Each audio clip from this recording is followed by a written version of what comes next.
Hello, I'm Callum Crell and welcome to this week's edition of KickTalk Reboot. In this week's programme we centre in on the Stagecoach First Division as Largs Thistle, chasing their first win, take on Kirkintilloch Rob Roy, and likewise winless Irvine Vics take on Kilsyth. And now it's on to the classifieds. Stagecoach West of Scotland League Super League Premier Division.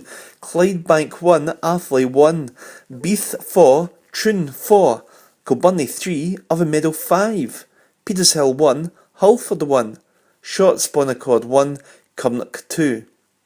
West of Scotland League First Division, Ardea 4, Thornywood 3, Cumbernauld 1, Yoker 3, Irvine Vics 1, Kilsyth 1, Largs Thistle 0, Robroy 1, Maybole 1, Greenock 3, Neilston 0, Shettleston 1, Rutherglen 0, Pollock 2. And the Stagecoach Ayrshire District League, Rye 3, Govan 0, Darvel 5, Salcoats 1, Kilwinning 10, Craigmark 0, Lugar 4, Anbank 2, Muirkirk 0, Kellow 6, Whitlets 2, Winton Rovers 2. Central District First, Ashfield 0, Bellshill 3, Carluke 1, Larkhall 2, Lanark United 2, Mayhill 4, Renfrew 4, Benbub 0, St Anthony's 2, Dunnypace 0, Vale of Clyde 0, Blantyre 3, Wishaw 1, Lesmahagle 1. And Stagecoach Central District Second, East Kilbride 1, Rossvale 2, Glasgow Pershire 1, Cambuslang Rangers 3, Forth Wanderers 4, St Rochs 2, Port Glasgow Juniors 7, Newmains United 0, and Vale of Leven 3, Royal Albert 2. And now it's on to my match report from Barfields Park, where the score was Largs Thistle 0, Robroy 1.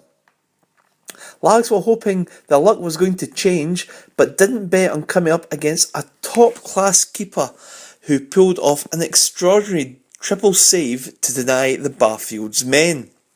Rob Roy started strongly, and Barry McLaughlin for Largs was yellow carded for an early foul as keeper Grant Weir had to punch away Upton's curling free kick from the left-hand side. Kirky moved ahead though on 11 minutes after a ball into the box found Tiffany, who made no mistake with a low drive from 6 yards. But Thistle manager Sandy McLean was furious that a foul hadn't been awarded to Largs defender Craig Little, who received follow-up treatment. Rob Roy should have been 2 up though on 31 minutes as Duff on the left pulled the ball back for Tiffany, who found space but skied his effort over the bar from 10 yards. The goal was gaping. Largs had really not been in the game up to this point, but they were beginning to make some inroads as half-time approached, and Ewan Lindsay was particularly unlucky to see his thunderous low drive rebound off the left post after a Largs corner was cleared. A speculative James Marks overhead kick from a long throw by Fisher flashed wide of the right-hand post, and then the half-time whistle sounded, so 1-0 Rob Roy. Early in the second half, Largs had their tails up, and Marks scampered through, only for the offside flag to be raised, but Jonathan Murdoch dived low to his left to make a sprawling save. Tiffany then rounded Weir at the other end to net, but the flag was raised yet again. And on 58 minutes, Marks took the ball round the D and past defenders to fire in a fantastic pile driver to the top right hand corner. Largs fans thought this was it for them, but Jonathan Murdoch was there for a fantastic save, diving to his top right to push it away. Craig Little responded. He rushed in at the far post and fired in twice, but Murdoch again made 2 excellent saves. It was really quite something. Live wire Sean Lawrence, he was introduced at half-time for the Barfield side. He fired in an effort which was wide as the Largs pressure continued. And then the tricky winger fired in a 20-yard drilled effort. It was spilled by Murdoch, but there were no takers for Thistle as Murdoch collected at the second attempt. Rob Roy's Tiffany was then red-carded in the dying minutes after something the assistant referee spotted but not many in the ground did, and it was the visiting side who nearly put the game to bed in injury time as Upton's cross from the right found the on-rushing Martin, but he stumbled and misconnected and the chance was gone. The full-time whistle resounded around the Largs ground as Rob Roy fans and players cheered in unison, clearly delighted to hold off Largs Thistle's spirited second-half performance. This was a battling win for Rob Roy to get back to winning ways after last week's shock defeat to Cumbernauld. But it was another disappointment for Largs Thistle, who are still awaiting their first league win. Final score, Largs Thistle 0, Rob Roy 1. I'm with Stuart Maxwell after Rob Roy's 1-0 win over Largs Thistle. That was a terrific win for you. Stuart, what was your reaction to it? Yeah, it was a terrific win for us on the back of, obviously, a cruel defeat last week, losing an injury time, a goal, and probably deserved at least a point. But credit to the boys, Largs isn't an easy place to come, and I asked for a reaction and I got it. Thought first half we created a lot of chances. Second half, I thought it'd be fair to Largs. He gave it a all for Sandy, which was probably good for him to see. His team had the effort, but I thought we defended magnificent, especially with threat of the long throw, and our keeper Johnny Murdoch made a treble stop. I think it was not even a double stop. It was astonishing, wasn't it? I mean, how did you manage it? Well, he's a top class keeper, and that's why I pursued him the whole summer. And on that, I thought we just held on and we defended magnificent. I can't fault my players defensively. I just thought in the second half, decision making and final third, because we did get a couple of chances, especially as Largs were chasing an equaliser. But sometimes, like I say, last week we played well and we didn't get anything out of it. And sometimes you dig in and defend well and you get 3 points. So let's say it's not an easy place to come. And you saw the reaction from the players at the end. There was a big cheer that went up. Yeah, but we brought a good crowd today. You can see the supporters come down in numbers, and the boys worked really hard, and it's a tough league. And like I say, I don't think I'm positive Sandy will turn it around. He's a good guy and a good manager, and I don't think many teams will come down now after that second half performance from him and find it easy. And I'm sure the first one will come very soon. Yeah, and looking at obviously your own chance now, obviously we've now got it's now cup action the next 2 weeks. Yeah, we're in cup duty the next couple of weeks. We're away to Ardea on our Ayrshire team who are in our league, which will be a difficult game, and on Pumferson away 2 weeks time. My good friend, ex-teammate of mine, is the manager at Lithgow, Danny Smith. He's gave me the lowdown on him, but we'll probably have him watched next week away from home. But probably there's no easy game in junior football, I know that, but it's probably a favourable draw for us. But at the end of the day, you've still got to go and win. So, like I say, it gives the players a wee bit of a break from league duty, and hopefully we can get into Ardea. It'll be difficult. They've started well, and obviously go to Pumston and get in the next round of the Scottish Cup. That's it. Well done today. Thanks very much. Well done. Okay, cheers. Thanks. I'm with Sandy McLean after Largs' 1-0 defeat to Rob Roy. Obviously disappointing to have another defeat, keeping us at the bottom of the table, but from your own point of view, you must have been heartened by the second half. Listen, the spirit in the camp is fantastic. The players' work rate is fantastic. What we're asking them to do, they're great. But today, I felt first 30 minutes certainly their shape was causing us problems. An extra man in the middle, but we changed that with 5-10 minutes to go to half time. It seemed to work in the second half. Totally dominant. The refs missed, I think, 3 penalty kicks, and the goalies had 3 point blank saves that are incredible. But ultimately, I felt the referees cost us the game because their goals it's a free kick. It's a free kick. Every single event that happens anywhere on the pitch, he's given the free kick. Doesn't give that. Craig's lying on the ground where they just get to play around about him at that point. I'm absolutely furious with the refereeing, and I would love somebody to take me to task on it, because that can be the difference between a club winning a game and not winning a game. It can be the difference in the situation we're in of a manager being sacked and not being sacked. That's how strongly I feel about the referee. In terms of the likes of the first half, a lot of the fans were asking why guys like Sean Lawrence and maybe Sean Pearce went on in the first half, because Largs had more pizzazz the second half. Listen, Sean Lawrence hasn't been at the place for about two weeks. So if you want me to put Sean Lawrence in the team and tell somebody that's here every week that, oh, listen, every time Sean turns up to plays, that's not how it works. You need to earn the jumper. To be fair to Sean Lawrence, he went on in the second half and his contribution was great. Probably has earned his jumper, but you don't just turn up and pick jumpers up.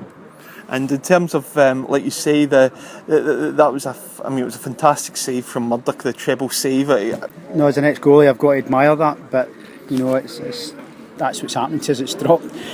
Excuse me. The first one is he's plucked it at the top corner near enough for shames for the edge of the box.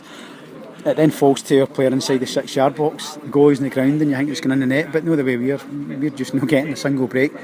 If Craig mishits it, it probably ends up in the back of the net, but he makes it quite sweet and the goalie's up twice and big strong hand and gets it away. Fair play to the goalkeeper.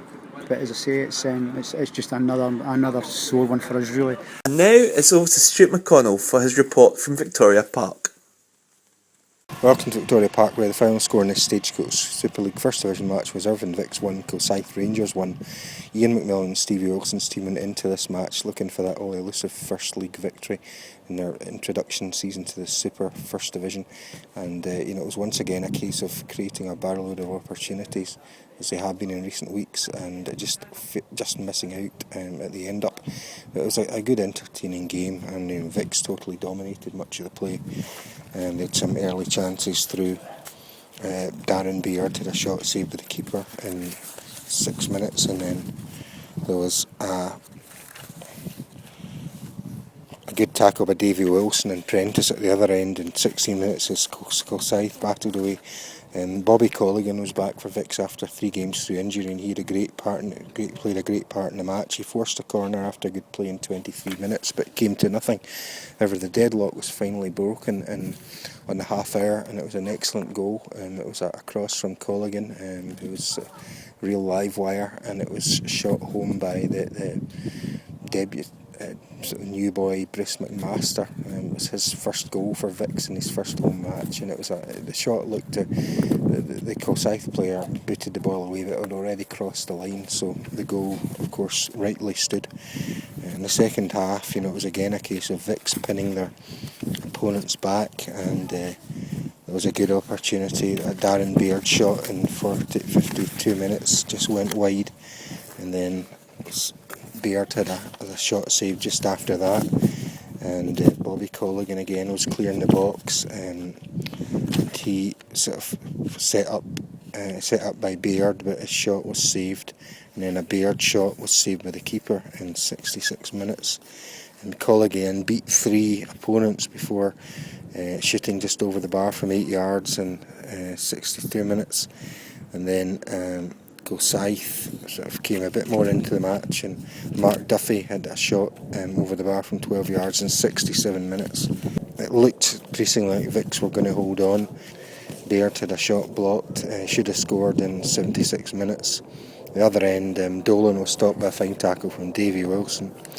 However, just as it looked like Vics were securing that first victory, they were hit by the classic sucker punch, as Kilsyth sealed a draw, and it was in a crowded goalmouth shot home, and it was the striker Mark Duffy who did the damage. So Vics remain upbeat. McMillan and Wilson feel that a win will come, and on this evidence it looks like it will, but they need to start picking up points. They've cup duty in the next 2 weeks.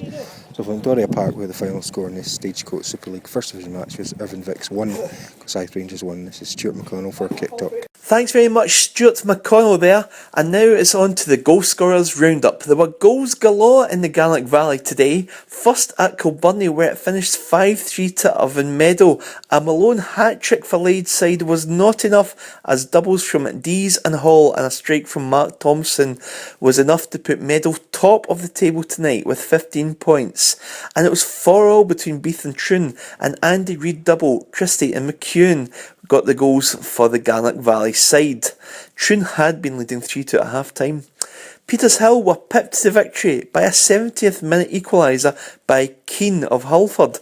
The Peasy had taken the lead though through long-serving striker McGladrigan, and 10-man Athley were 1-0 up in Clydebank until the 90th minute when Gold equalised for the Bankies, who are still at foot of the Premier Division.